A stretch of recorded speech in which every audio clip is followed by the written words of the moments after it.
In this video, I'll show you how to download Valorant on your iPhone, even if you don't live in China. As you know, Valorant is currently limited to Chinese users, but I'll show you a simple way to play it from anywhere outside China. First, go to the App Store, then tap your profile icon at the top and select your name.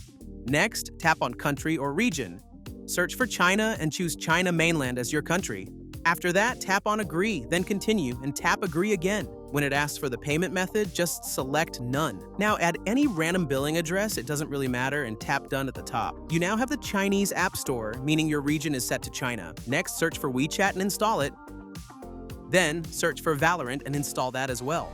Once both are installed, open WeChat and create an account. Enter your name, country, phone number, and password. Then verify your account.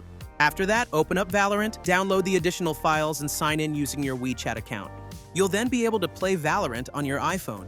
And that's it. This is how you can download Valorant on mobile outside China. If you found this video helpful, leave a like, and I'll see you in the next one. Thanks.